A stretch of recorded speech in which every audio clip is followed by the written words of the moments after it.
So when we are designing interactive systems for a specific set of users, we have to understand their needs. And in order to understand their needs, we engage in what is known as the requirements gathering.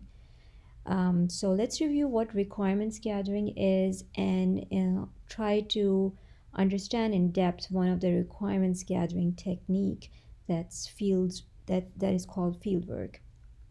So what exactly is a requirement?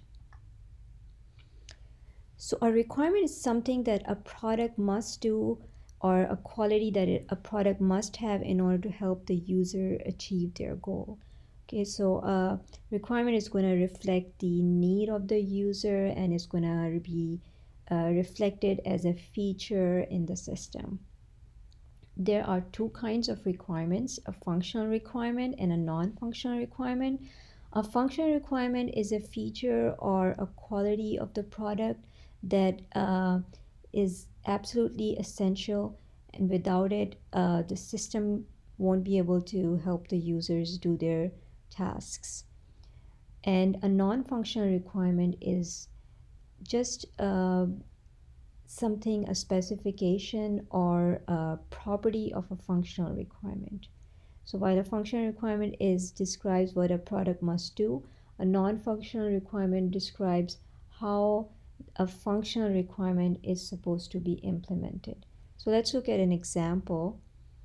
If a functional requirement is that the system must be able to the system must allow the user to check the order status on the main screen, then the non-functional requirement could be that the users must be able to distinguish between new orders and old orders. So in this case, the non-functional requirement is just making it more explicit how a functional requirement is supposed to be implemented.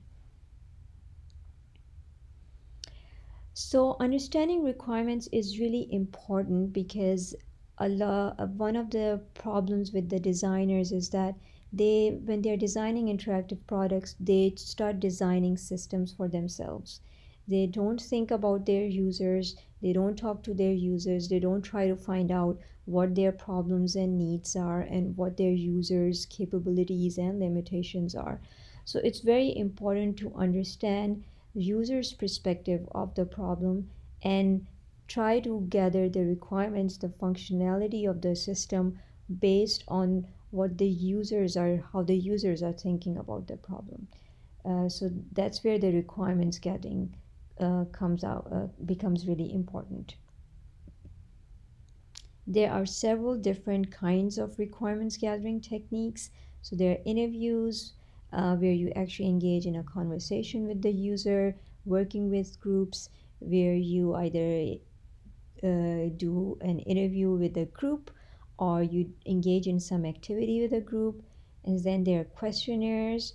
And in this video, we're going to be talking about field work, which is about observing users' activities. And there are some other techniques like probes and diary studies, and we'll look at those other techniques in other videos. So let's let's explore the field work. What is field work all about? So the field work is about watching users' activities as they happen. So basically you have to know exactly who you're going to be watching, what you're going to be watching, and where you're going to be watching. Okay, so you have to have all these things figured out, and then you go to the place where you have identified that you're going to do the observation. You go there and you observe the activity happening. So let's, for example, you wanted to observe some archaeologists working in a lab. So now you know that you are going to be observing archaeologists, that's who, what, and you want to observe their activities, how they're analyzing some artifacts that they have found at an archaeology site. So your what is observation of their interactions with our artifacts, and where is that you are going to be observing them in the lab. So there you could have decided to observe them in the field, but for now, for this example, we're just assuming that you want to observe them in the lab. Okay, so you have figured these things out, and then you actually go to that place, and then you try to do an analysis of how they are accomplishing the task that you were interested in observing, task or the activity that you were interested in observing. You might also be interested in observing how people are doing this one specific task in different ways. Are they always doing it the same way sometimes, or do they change it sometimes? You might also be interested in seeing what kind of things can go wrong when people are trying to do something, accomplish a task. And then you might also be interested in listening to people when they are engaging in a certain task. What kind of things are they saying? What kind of conversational exchange perhaps is happening between different people who are doing the same activity, or even what people are saying to themselves, maybe. So these are the kind of things that you will be interested in observing. And there could be many other things. Anything that you think will help you understand users' activities better, you should really be taking notes of them when you're doing field work. This is just an example of an excerpt that has been taken from an article that was published, and you can see here the author is describing the output of their fieldwork. What kind of data did they end up collecting when they were engaged in fieldwork? So as you can see, they ended up collecting 300 photographs, 50 artifacts, 839 pages of text, and then they're further describing what kind of pages of these texts were. Some of them were field notes, some of them were transcripts, and some of them were just journal of personal reflections. So these are some of the things that can come out of the field works. In other words, you can end up producing field notes that are going to be your general observations of what you're observing people doing. Field diary if you are going to the same site, same place, and doing your observations several times over a certain period of time. Then each time you go and visit that site, you're going to do some recording, and this is going to be become your field diary. And then you might also be doing the transcription of the interviews, which will include actual quotes from the users. And then you might be taking photographs of the activities. As people are doing the activities, you're taking photographs of them, and then you might end up collecting some artifacts from that site. So this issue of artifact is really interesting. So what exactly is an artifact? Or so artifact is just an everyday object that is being used to support the activity that you're observing. And artifacts can consist of documents, forms, computer printouts, videos, photos. And the purpose of collecting these artifacts is to bring them back to your lab and then observe them to get further clarity on the requirements that your system is going to need. Okay, so this is just some photos of the with that has collecting artifacts. So I might end up bringing actual artifacts back, or it's also possible that you just collect photos of the artifacts. And this is just an example of a picture from an academic office, what kind of artifacts can be observed there. So you might take a picture, and then you might just list what kind of artifacts were collected. So the purpose of taking a picture is sometimes really important, because you are not only just getting the list of objects that you're observing in the photo, but the photo will also allow you to analyze how these artifacts are being used in conjunction with each other. So how they are placed, their placement, because their placement is going to reflect, it's going to tell you more about how that activity is being conducted by the user. So in this case, the office worker has placed these papers in front of her, and you can see that she's probably typing the information from this paper into the computer. So this and if this paper was sitting on this side, then it's going to mean something else, but if it's placed here, then it has a different meaning. So the placement of the objects in a picture tells us a bigger story about how these artifacts are being used to support the activity that you are observing.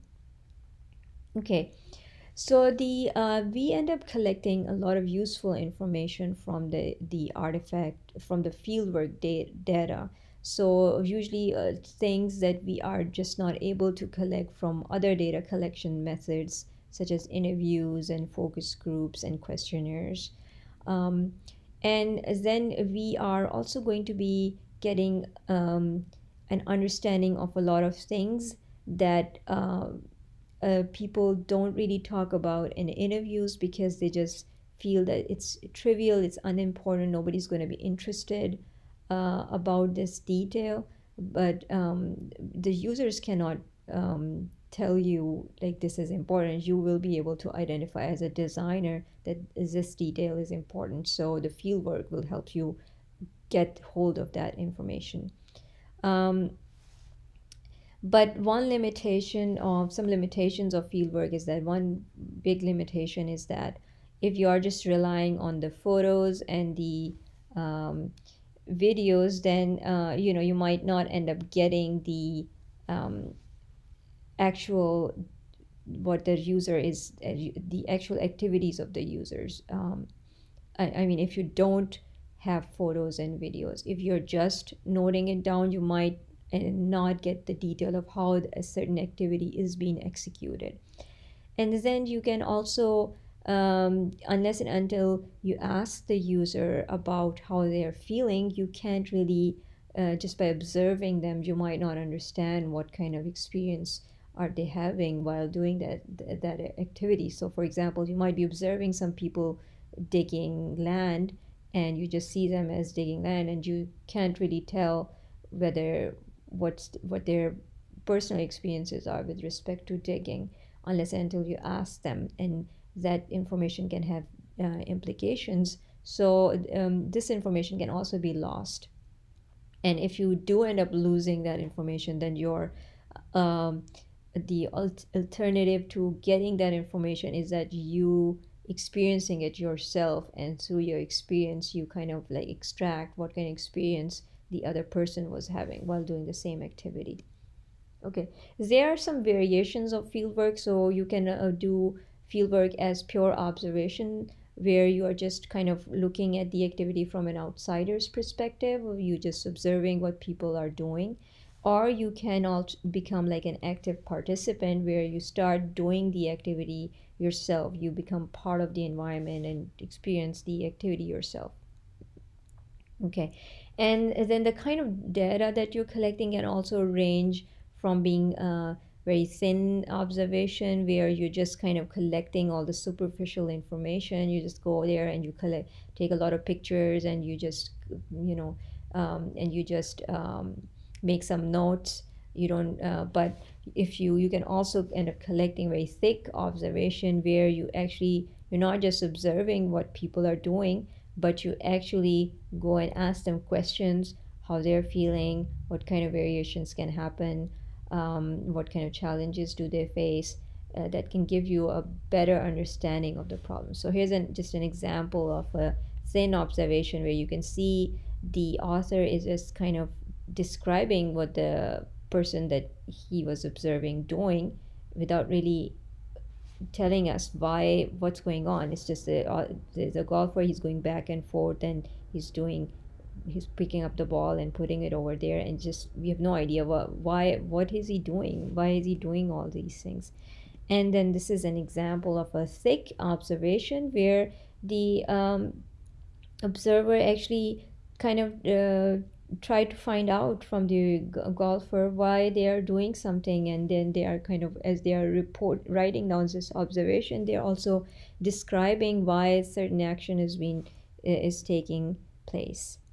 Okay, so this is the end, and we just in this video we talked about requirements, we talked about some known requirements gathering techniques, we discussed fieldwork in detail, and We discussed what kind of data can be collected from this technique, and what knowledge can be extracted and what knowledge cannot be extracted. And then we just looked at some variations of fieldwork, and hopefully this was helpful.